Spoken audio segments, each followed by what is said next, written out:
Okay, hello everyone. I hope that I'm saying heavily. I'm chairing this session on demographic dividend part B. Okay, so we have a three great presentation this time, for this session, and actually one discussion.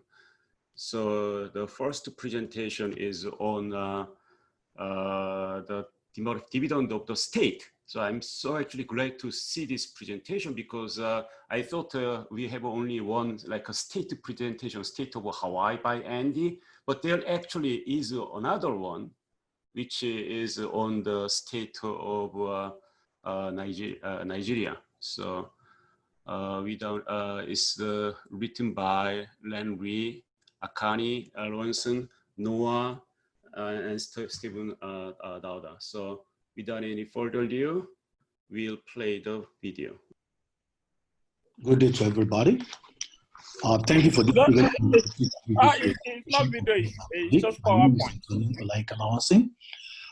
The presentation I'm making is on the contribution of Kaduna State to creation and harnessing of demographic dividend in Nigeria, an application of sub-country national transfer account approach, the NTA.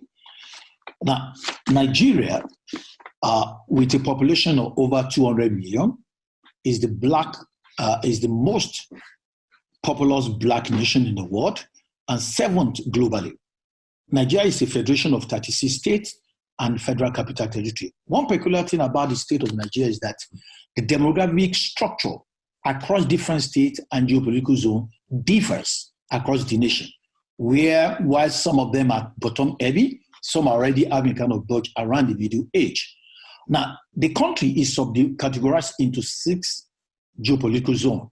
Kaduna State is one of the 7 states in the northwest zone with a population of about 8.4 million and growing at a rate of 3.2%.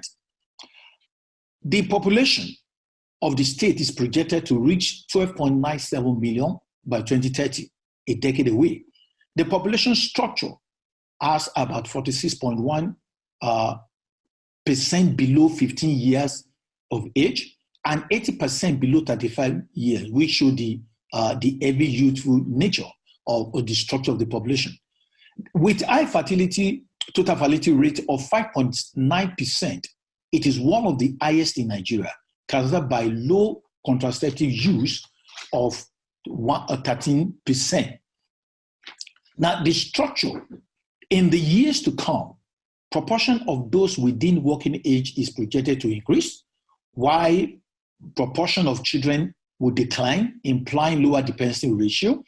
And going forward, while the current population structure is bottom heavy, as can be seen in this diagram, going forward in years to come, it is progressively expected to budge with greater proportion of those within the working age. In terms of the methodology, as mentioned in the title, NTA approach was adopted. The paper adopted NTA approach using Kaduna State GDP and actual budget expenditure for 2017, population distribution by age. The data was sourced from both the state and national statistical bodies of this in the country. Now, the life cycle deficit in the state. The deficit did not turn to surplus until age 36 years and lasted for only 23 years, ending at the age of 58 years. Children and old age deficit amounted to 1.4 trillion naira and 14.9 billion naira respectively, while 72.1 billion naira was generated as surplus, resulting in 1.38 trillion naira total deficit, total life cycle deficit. Now, the age profile of the per capita labor income and consumption in the state shows that consumption exceeded labor income in the first 35 years and from 58 years and above. Now, the aggregate life cycle deficit age profile reveals a heavy concentration at young age, signify high child dependency burden in the state. Now, the growth rate of the effective producer was initially below that of effective consumer growth rate until around year 1994, from when it grew at a faster rate subsequently. Now, in growth, the growth rate of the support ratio turned positive in 1995, signaling the opening of the window of opportunity for the state. The support ratio is expected to reach its peak in year 2051 and remain positive for the rest of the century. Now, the first democratic dividend for the state has commenced since 1995, that is 2.5 decades ago, though yet to be harnessed to any appreciable degree going forward. Now, translating the opportunity into economic growth reality requires vigorous implementation of investment in health, education, economy, and good governance. Making the young adult productive will depend on schooling decision, employment practices, reproductive health policy, and creation of sufficient job opportunity for the youth to be engaged in productive activity contributing to the economic growth of the state. Now, comparing the life cycle surplus deficit for the state with that of the national on the average. And we're comparing the two with the national, there it shows that an existence of 7-year delay in commencement of life cycle surplus in the state behind that of the country average, which the state does not, why Nigerian has life cycle surplus has started since age 29, that of the state did not start until age 36. The state is actually behind in this regard. Also, the life cycle surplus for the state ends 3 years earlier ahead of national, 58 respective to compared to 62 for the country, which means that the Nigerian surplus lasts for 33 years, while that of the state is 23 years, meaning an existence of 10-year gap in the length of years for life cycle surplus. Now, breaking the life cycle deficit into age groups, the population structure of Kaduna State is slightly different from the national. We notice for age group with life cycle deficit, the proportion on the state of the state to national is substantially higher compared with age group where life cycle surplus were generated. Now, the age profile of life cycle deficit for Kaduna State is consistently higher than the national, while the life cycle surplus is lower relative to the national. This implies the state is performing below the average for the country. Now, similarly, the age profile of consumption for the state is consistently higher than the national across all ages. Now, labor income at childhood age and old age are relatively higher for the state than the national figure.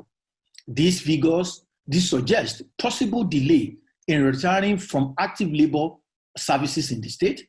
The people of the state are compelled to elongate active labor engagement at old age in substitution for the relatively lower labor income generated during the working age. Now, thus, the age profile of life cycle deficit is generally higher for the state than for the for Nigeria, while the life cycle surplus is lower going forward. Now, in conclusion, demographic dividend estimate for Kaduna State is the first of national estimate in Nigeria. Total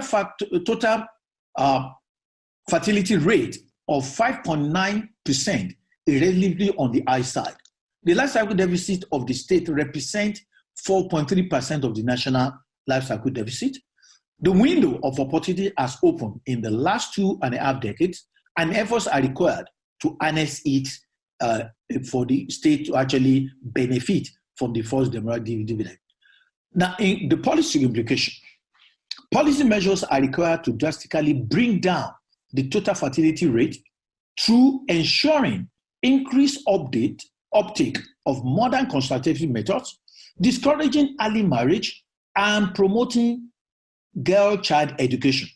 There's need for increased focus on human capital development, which is required, greater investment in health, reducing the number of out-of-school children in the state. In promoting job creation, there is need to actually eradicate banditry violence through active reproductive engagement of the youth so that they can turn them from wasteful activity into more productive engagement going forward. Thank you for the presentation. Thank you. Thank you so much. This is a very interesting presentation, and congratulations on your this very difficult job, because I learned it from Andy that how difficult it is to construct like NTA by state level and compare it with the national level. So congratulations. To the next presentation by Lenny Noah Olabandi and Ms. Oyetezu. Oyetezu Odufua. Good morning to some people, good evening to some people, good afternoon to others. The topic of my presentation, I believe you are hearing me? Okay. The topic of my presentation is human capital dynamics, demographic dividend, and economic growth in West Africa.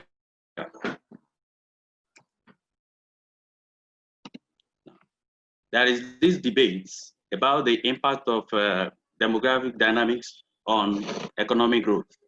And the earliest view believed that population size and its growth actually hinders economic growth, while there are those who are optimistic that the population size enhances economic growth. And actually there are a third category of people that believe that the economic growth is not influenced by population size and its growth. So we discovered that there is no consensus yet. However, there is the advent of demographic dividend in the recent time, which has thrown up an interesting part of the debate, considering not really the population size, but the population structure. Now, coming to West Africa, it has been reported that the population of West Africa will reach 1.48 billion at the end of the century. And this is very, very massive. Now, for West Africa in this study, is categorized along 3 regions. It's Nigeria. Nigeria in terms of population, and coincidentally is in West Africa. So we have two other categorizations based on the current economic grouping in the sub-region. We have WAMS, which constitutes Ghana, the Gambia, Liberia, and Sierra Leone, and we have UMWER, which is predominantly our French-speaking countries. Cabo Verde and Guinea are added to this group for ease of our analysis. Now, the age structure of the population of West Africa is actually changing slowly than other regions of the world. We have the population figure in the region that have followed a remarkable increasing trend. And this trend is being dictated by the part of higher fertility as well as reducing mortality rates. This population is fortunately dominated by young persons, and they constitute about 60% of the population. This has a massive implication for human capital development, most especially relating to school enrollment. We have a situation where there is a declining primary school enrollment in Nigeria. And conversely, there is rising primary school enrollment in other countries of West Africa sub-region. Therefore, the menace of out-of-school children is also high in the region. Notwithstanding, the GDP per capita in West African sub-region actually rose by 42% between 1980 and 2018. Now, this is the GDP growth rates in the region, and this is the GDP per capita for the region, for the sub-region. Now, in general, there is a dominant youthful population in West Africa, and there is also improved economic performance. However, there is inadequate human capital development. This is the school enrollment at primary level, which is basic and free in the sub-region. we could see that Nigeria started highly from 1980, and it somehow declined going forward, while other countries actually started below Nigeria. But we found a situation whereby they were continuously rising, and they eventually catch up with the big brother. This is the out of school children menace for between 2010 and 2018. And you could see Nigeria very high here compared to other countries in the region. When we net out Nigerian data from the West African sub-region, this is what we have. These WAMs, which is English-speaking countries, and when we now net Nigeria out, this is what we have, meaning that the Nigerian data actually shows that out-of-pocket is very endemic in the country. This is the probability of survival of children up to age 5. There is 92% survival regarding the children who are below age 5. Then when it gets to age 15 to 60, the proportion reduced to 73, and the fraction of those children under 5 who are not started, they are 71%. Now, this also has implications for human capital development of the predominant part of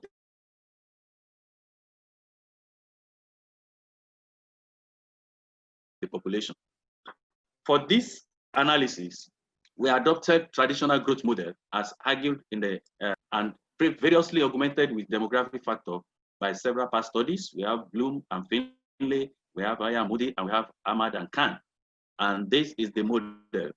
It's specified that the growth of an economy is a function of the lag of growth, which is growth for the previous year, and has always included the working population, as well as the labor force participation ratio, growth of labor force, growth of population itself, growth of capital stock, growth of life expectancy, trade openness, education expenditure, female labor force participation rate, as well as agricultural productivity. This HC stands for human capital, which was subdivided into education and healthcare. So some of them are actually control variable. We have situations where we divide them along demographic variable and economic variable. But much more importantly, the study has always adopted working population ratio, working age population ratio, to capture the effect on the economy. However, this study is saying rather than doing that, we tried to account for demographic dividend rather than working age population in our model. And we have to do that based on differences across economic zones in the sub-region. So this one gave us panel equation, and these were the panel equation run. We have two sets of panel equation. We have the basic one, which consisted of only the demographic variables and some of economic variables. Then we also had the control variables to the rest. Now, the analysis was conducted in two parts. The first part had applied a methodology of national transfer accounts to derive our demographic dividend, which has been extensively discussed in the course of this work conference. Then the second part is we use that one to derive the demographic dividend, and we now bring that demographic dividend into the second stage, where we estimate and run the panel regression. We actually did in two ways: the random effect, the fixed effect, as well as try to see the basic ordinary least square estimation. So the data that we used, the population data were from 2019 World Population Prospect of United Nations. While the NTA data were extracted from NTA database for the countries that ran the analysis. Data for other variables were extracted from WDI. The scope was 1980 to 2018. Now, regarding NTA data, we used several other methodology of the data of the country that were available. We tried to bring them to par using a specific years and some other economic indices to bring them to the same year to get our demographic dividend variable. And these are our results. The there was significant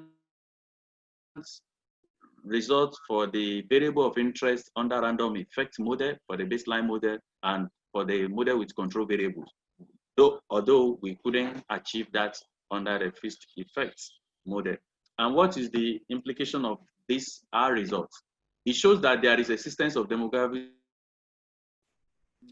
about that, and the positive impact of the dividend on per capita income growth is that accrue from the decline in mortality and fertility rates, which has actually promoted accelerated economic growth, no matter how little there is that improvement. Then there is complementary role of female labor participation rates as well as the trade openness.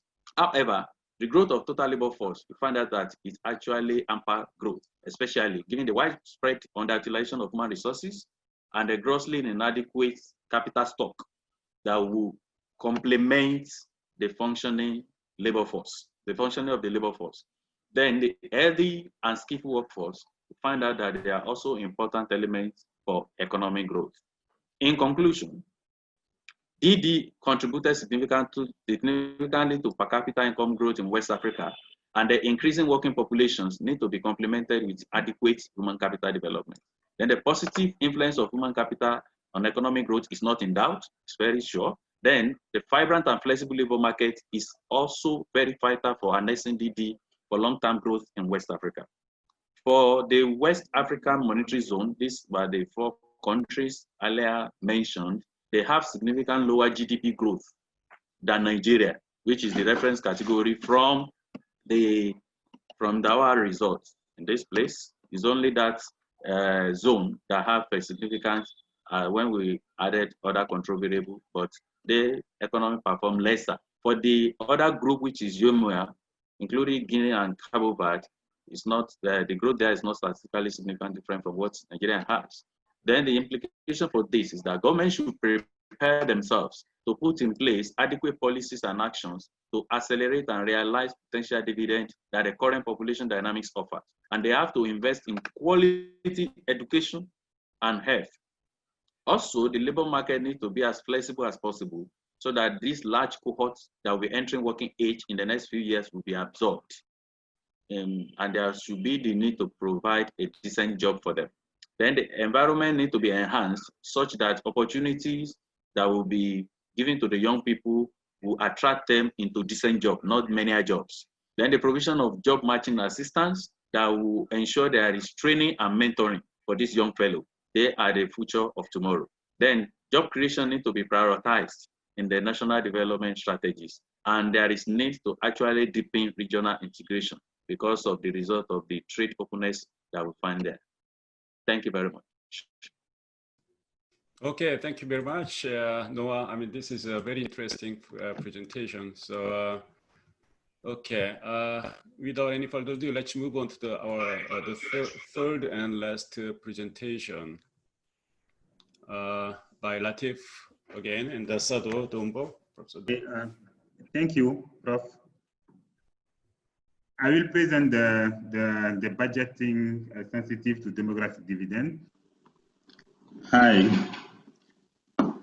I'm happy to be part of this important virtual NTA conference and hope the reason why we are holding it virtually, I mean the coronavirus disease, will soon be nothing more than a bad memory. Let me tell you a story that leads to the work we are presenting here. Budgeting sensitive to demographic dividend, the case of Mali. In November of last year, we held the first NTA Africa conference in Senegal. And when we presented the strategy we used to integrate demographic dividend in the national framework, a participant asked me, okay, you gained success on integrating GD. And what is the next step? If your budget framework does not take into account the concept, you have still more to do. He was right. And the work presented here is a tentative to integrate demographic dividend in a budget framework. For 10 minutes, I hope, I will try to present the demographic dividend index for Mali, then the methodology we used, the result we obtained, and some public policy recommendation when having the demographic dividends harnessing in mind. Allow us to present apologies to discussant because we made some small changes on the presentation since it has been posted.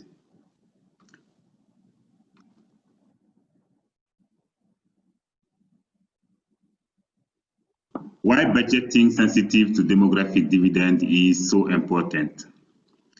Researches and other investigations are being conducted on the concept, and many recommendations are being made, like investing more on women, girls, and youth, taking actions for rapid demographic dividend transitions, and good governance. But for developing countries, the national budget is generally the principal tool to conduct the development. Due to relative low level of those budgets, $5.6 billion in 2020 for Mali, lot of constraints and huge social demand, how budget structure can help accelerate demographic dividend. Let's start by telling what is the Demographic Dividend Monitoring Index. The Demographic Dividend Monitoring Index, or DDMI, has been developed to help giving a content to demographic dividend concept and monitoring it. It is a synthetic tool that regroups 5 dimensions: the life cycle deficit, the life quality, the poverty dynamics, extended human capital, and dimension 5, networks and territory. About 100 indicators are necessary for its construction. It can be used at national, subnational, or regional level, and it has been calculated for several West African countries with support of Craig and UNFPA, as shown by Dosso and Latif in the last session. It allows also a virtual and simple representation. For more lecture, please consult the manual developed by Craig for its constructions. The DDMI for Mali in 2015 was 0.42, and it shows that we need to perform on life cycle deficit coverage, on network and land use planning, and on human capital development.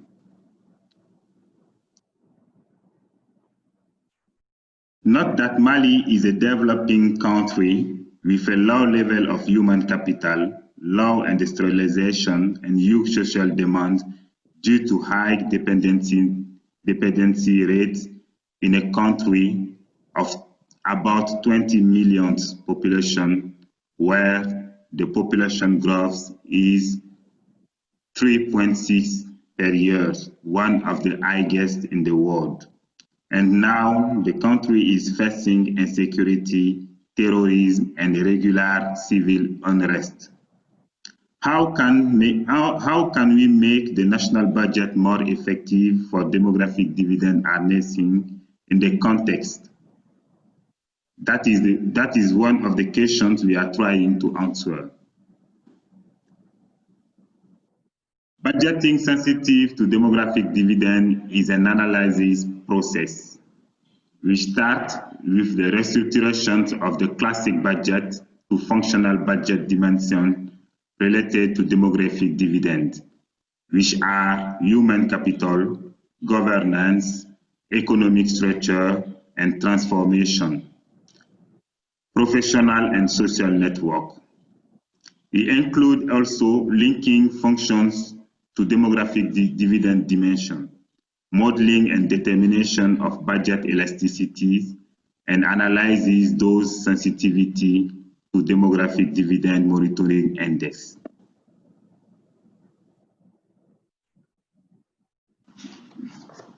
In order to link the various components of the country's budget to the demographic dividend objectives, the functions of the DDMI are aligned with the defined in the budget.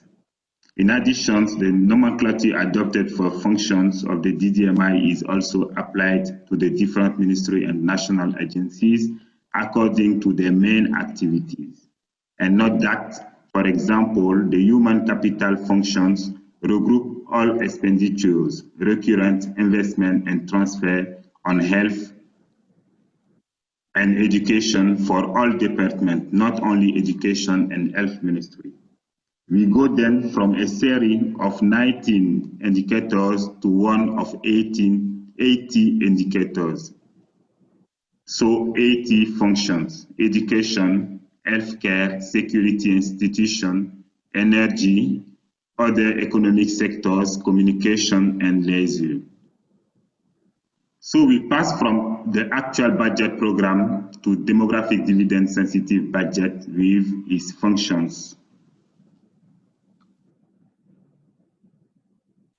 The determination of budget elasticity for each subdimension functions is this formula we use to regroup the budget in terms of recurrent investment transfer in each of the 8 functions we determined.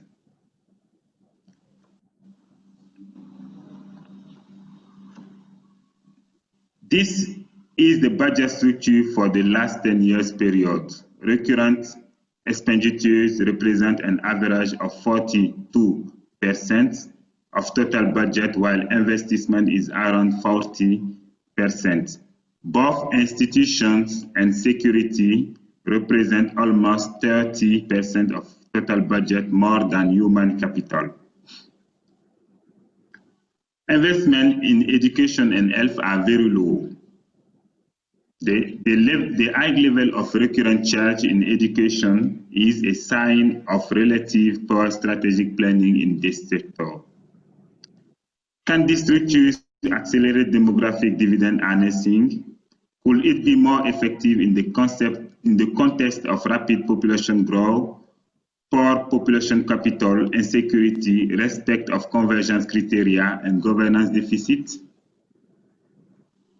The determined elasticity budget for budget sensitive to demographic dividend are obtained using the methodology we present in the last slide.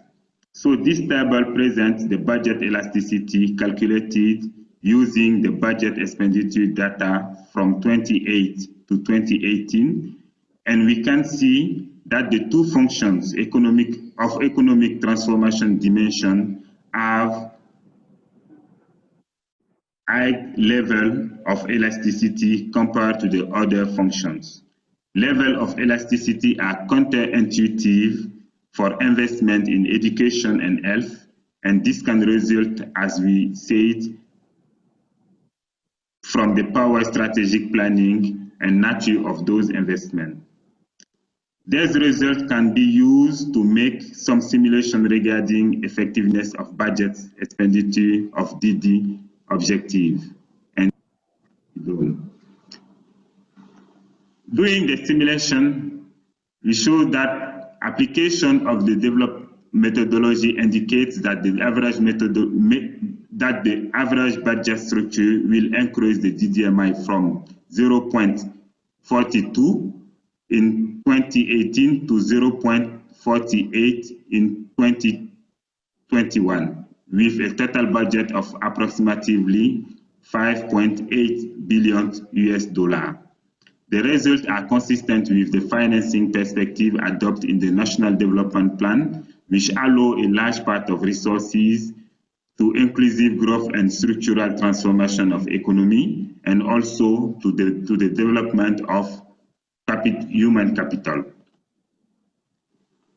The results have been used to compare the calculated and the simulated DDMI indicators for 2019, and values are found in comparable level, even if we did not evaluate the statistical significance of difference. This methodology can thus be used for simulation of DDMI once the volume and structure of the budget are known. This table presents some of the comparison between calculated and simulated DDMI indicators. In conclusions, we can say that having DD harnessing in mind and for more effective public and budget policies, government need to increase efficacy of the budget by according priority to investment expenditures, invest more in human capital, health, and education. This can allow rapid demographic transition and empowerment of youth and women for best life cycle deficit coverage and extended human capital, accelerate decentralization process, and build the region's development plan on their relative advantage, and consider that national budget is the main development instrument for the country, so rationalize expenditure and prefer structural investment. Also extend social protection programs like universal health insurance and rationalize expenditure in governance and institution functions. Let me conclude by telling you that in March, after we present these results to the National Budget Launch Conference, the government was to choose one priority in request for resources from a United Nations Accelerating SDGs project.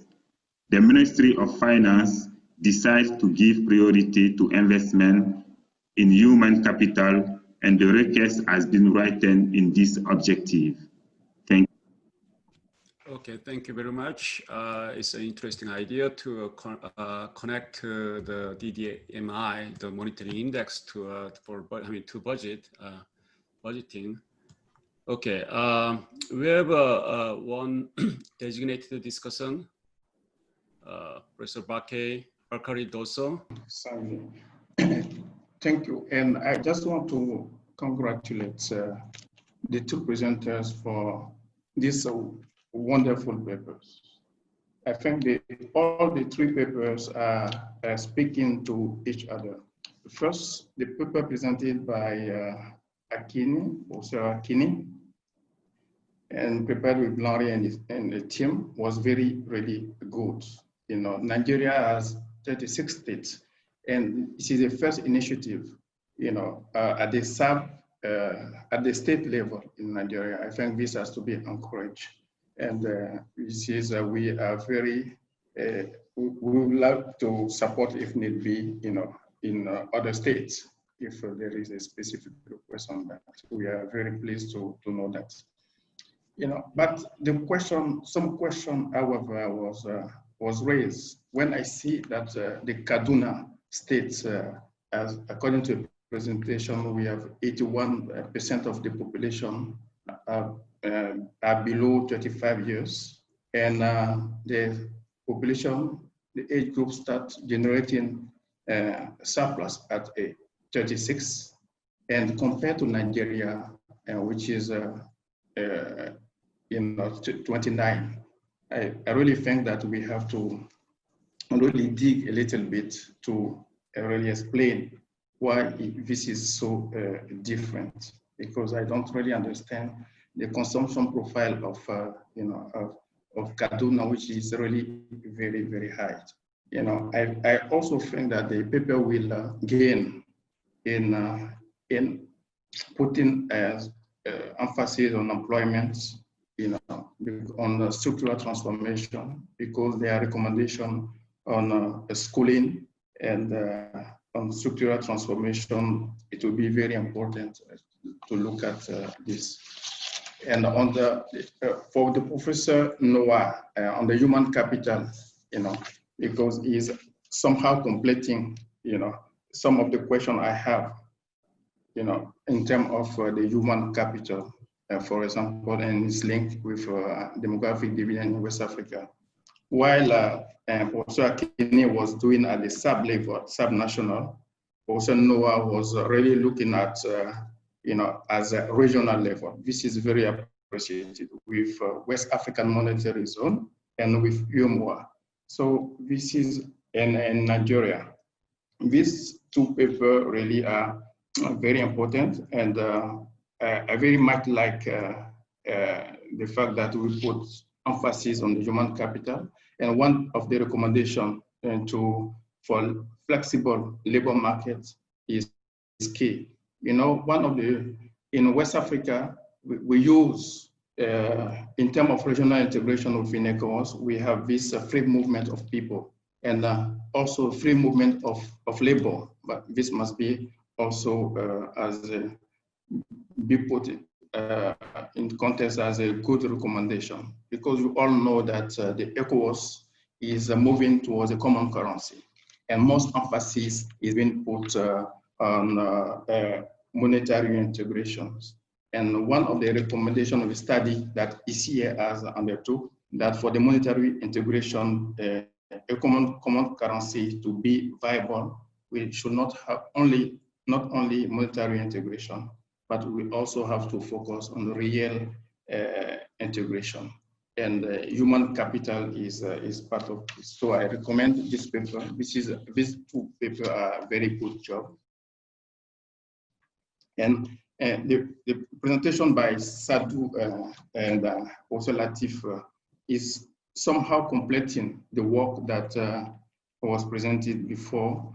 And I will suggest that my good friend Akini, really for the Kaduna state, that you try to experiment how the budgeting sensitive to demographic dividends can be harnessed in the Kaduna state, because you do the good work in the first, sub-national NTA profile. It will be good that you continue in this on this way, because the budgeting sensitive to demographic dividend is really a practical tool that link research work and to policy, because we for us, World Bank, IMF, and the UN and other partners, we put too much emphasis on how to mobilize resources for financing and for development. But with this tool, we are really focusing on how to spend resources to effectively, attain the development objective. So this is very important. So I commend Sadhu for spearheading this initiative in Mali. When I saw the budgeting functional dimensions, with human capital, governance, economic structure, social, and leisure, etc. This really speaks, to demographic dividend. While Professor Akini and Noah was referring to human capital and demographic dividend, this tool really speak to the numbers. So this is important, and I want to encourage that. So this is my comment, and I very congratulate all the three authors for the papers. I thank you. Thank you very much, Professor Dakari. Okay, so actually I have received several questions. Yeah, I wanted to comment on the consumption profile. So it doesn't seem like the shape of the profile is particularly unusual. It's just that consumption seems to be very high in Kaduna State. And so that has to do with the macro control and whether there could be problems with that in Kaduna. We had a very difficult time getting estimates of aggregate consumption for the state of Hawaii. And we had to go to 2012 when there was an input-output table in order to get that information. So I have no idea about what the statistics are like in Kaduna, but I just wonder, that's one thing that could be looked at, is whether the aggregate consumption estimates for Kaduna State are could be subject to revision. Okay, Ron? Let me follow on what Andy says. If we take the Kaduna estimate at face value, it's actually quite a bit like Latin American estimates. But then the question is, how do the people in Kaduna consume so much relative to their labor income? So one possibility is maybe there's very high asset income there. I think that's unlikely, but it's possible. But other possibilities would be that there are public sector transfers that come from other parts of Nigeria, for example, to help fund education and other things, healthcare. Or there might be remittances from migrants from Kaduna to other parts of Nigeria that somehow aren't going up in the estimates, or possibly from abroad. So those are questions I was thinking about, and I think Sanyap was thinking about as well. This is sort of a complement to Andy's question, which is about whether the high consumption is real or not. Let me just mention another possibility. That is very interesting. Can I mention another possibility, Ron, which would be income from oil? I don't know where, there's a lot of oil revenue I know in Nigeria. I have no idea if it's in Kaduna, but that would be a possible explanation. Okay, so thank you. These are actually great presentation and also great questions. If not, let me just repeat the questions which were sent to me. I mean, there are many questions about the first paper. This is great, actually very interesting, but there are many possibilities, if we take the consumption as face value. And for the second paper, this is very impressive. And then let me just read. Think about the wrong sign, we don't have any positive significant sign for education. It's probably because it's not per capita value. And also the support ratio variable is already subsumed in the base specification, which includes working age population. So there might be some kind of a misspecification in the regression. But anyway, this is very impressive. So you should consider probably, next time when you run the regression, just change, the specification by, it's very interesting because you closely follow the Finlay paper too. Okay, for the third paper, I have actually one also question from the floor, and also my question.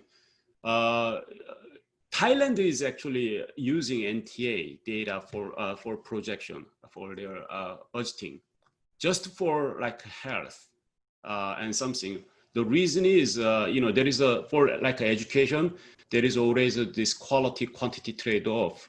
So if we just don't consider the quality, because we want to improve, right? We just don't want to consider just the population structure, right? So then you'll probably underestimate the importance of education, for example. So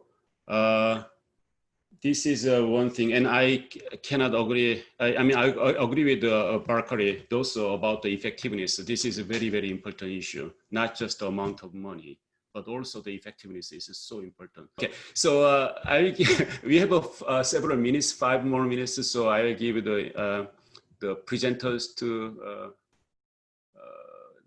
answer. Sankyop, can I talk? Can I say something? Yeah, sure, of course. Okay, thank you very much. Thank you so much. And thanks to the grandfathers of NT, Ron and Andy. It's a pleasure to listen to your comments. It's true, it's really difficult getting the macro control at the state level. And we tried as much as possible to look for different sources to be able to do this. I think the answer to having a very high consumption at all levels will be answered when we complete the public transfer section. The reason is because Nigeria is a federation, and we have what we call a federation account for which all the major incomes, especially oil, goes to the federation account and is distributed according to population. So it does not matter what the production is in some places, but once your population is high, you get more. And that's, we think, might explain the reason why the consumption is so high, even when the labor income appears very low. But we cannot say with any conclusion now until we conclude the aspect of the public transfer, which we are trying to do, so that we can also explain some of these differences that we have seen in the, especially concerning these differences between Kaduna State and Nigeria. The second issue is that we also have, as part of our team that conducted this, people from Kaduna State's planning office, and they have their own survey, which is a little bit different from the Nigerian survey. The reason why we have not used the full Kaduna State survey was that most of the variables that is required for NTA estimation is unavailable. So we only picked the Kaduna State aspect of the national survey for this. But I'm just thinking that maybe we may look at the two surveys and compare the results that we have from these two surveys, from the national survey, from the National Bureau of Statistics, and also from the survey that is conducted from Kaduna State Planning. It's still a work in progress, and we believe that by the time we'll finish the right-hand side of the almighty NT equation, we'll have explanations to some of these differences. Thank you. Thank you. Thank you for the question. I think that the issue here, that's the question of Sangyop about Thailand and quality-quantity trade-off. Is right? Yeah, some countries just use it for, like especially for like pension or health, because if we use it just for education, the number of children declines, right? I mean, Okay. So there is, you cannot consider like a quality quantity trade-off. So okay. how do you do that? Okay. I see. Here in West and in the UMOA, we have a community. We have the same currency and the same budget, fiscal budget program for all the French countries. There are 8 countries, and the work we take all the budget we come from the Ministry of Budget, which give all the details of the budget to do this work. And we take also the indicators which come from the Ministry of Education. In general, in our countries here, we are 2 separate ministries. About your question about quantity, we have 2 separate Ministry of Education, higher education, and the lower education. Then and here we are working. We work with budgets, only budgets, not the other indicators. But we take the budget and we retreat all the budget between investments, between investment and all transfers, and we try to use the nomenclature for the budgets, and do the cluster. Doing cluster with this work is also doing with the specialists of budgets. Then for the case of Mali, we work with a team of 10 people come from the Ministry of Budget, and we work I think 1 month try to do clusters using the nomenclature they give us. Then I think that it can be the quality trade-off can be in the analysis of the results, because now we have results, but we are not analyzing them.